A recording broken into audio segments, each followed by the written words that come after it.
Are you looking for a way to make your playing and songwriting more interesting? I've got 5 beautiful chords that'll do just that.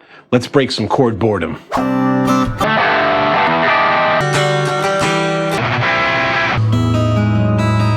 Wouldn't it be nice to have a chord that makes it easier to play those pesky type 2 bar chords and also sounds amazing? This one I use all the time, and it works in soft songs as well as in a real rock and metal context. Here's the softer, easier to play version first. So this one's meant to replace the type 2 chord, the one where it's really hard to play when you're a beginner, where you've got your finger bent like that. This can work for that major chord, we're playing C major here, or the minor. You can replace either chord. So you're gonna do it by just lifting the finger off on the minor one, and you have just these notes here, like it was a power chord in a rock song, but then you keep the others barred. And you have a really nice sounding chord. It works for picking.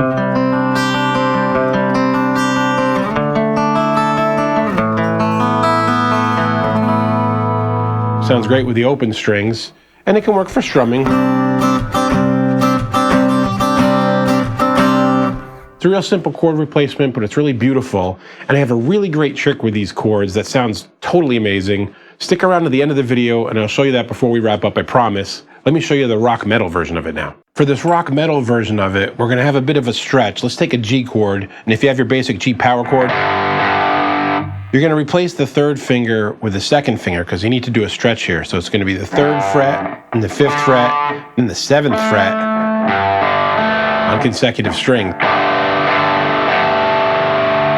That's the same 1st, 5th, 9th, that you get those same notes in the other version of the chord. Sounds really cool.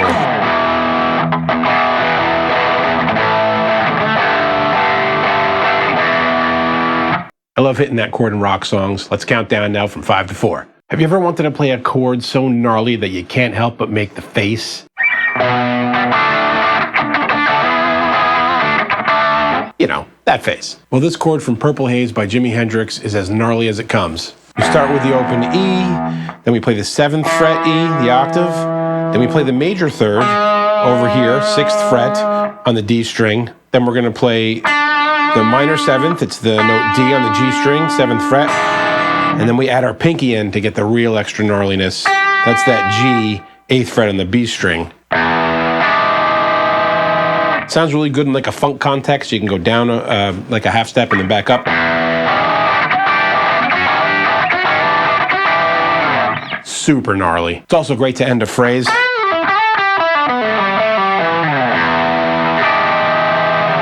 Let's continue the countdown to number 3. Do you know that band, the Goo Goo Dolls? They've got tons of hits, and a big part of it is that beautiful acoustic texture that they have in their songs.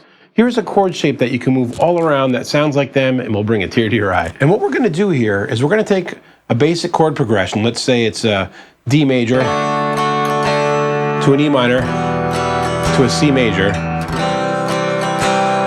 And we're gonna make it sound way better by incorporating just a couple pieces of the bar chord versions of it. Here you would have a D major, an E minor, a C major, and we're gonna take and play the root note, and then the A string or the D string below it is just gonna have my finger resting on it, so there's nothing there, it kind of clicks. Then you have the open G string, and then the major 3rd here on the 7th fret of the B string.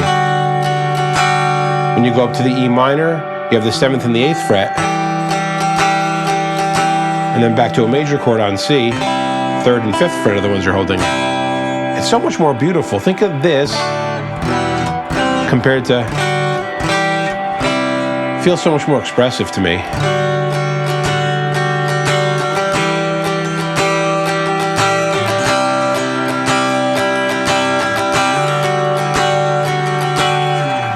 And this works in any key with an open G string, so there's quite a few keys that you can use it in. So I know that wasn't just one chord, it's kind of a chord form or chord idea, but you can get a lot of mileage out of it. Let's continue the countdown now.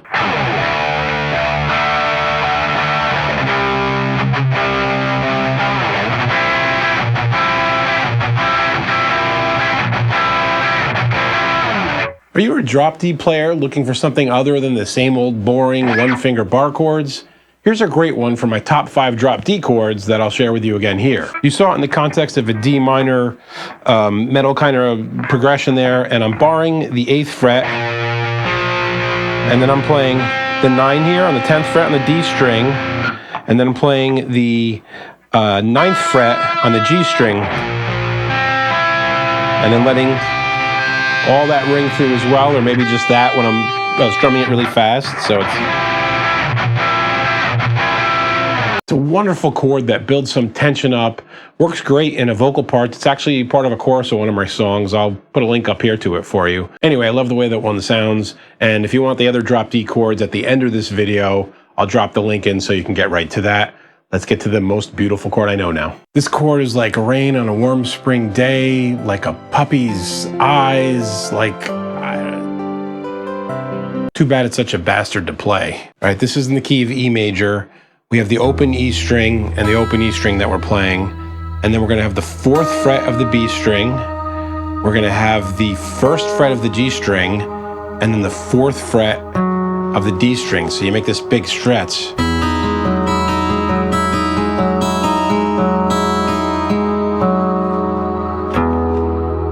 Works great going to an A sus9.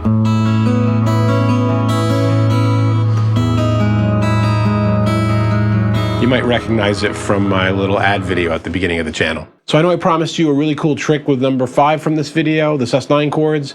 Before I show you that though, I just want to let you know to feel free to drop a comment or question. I get back to everyone as soon as I can, and here's the trick. Okay, remember we had the basic sus9 chord here?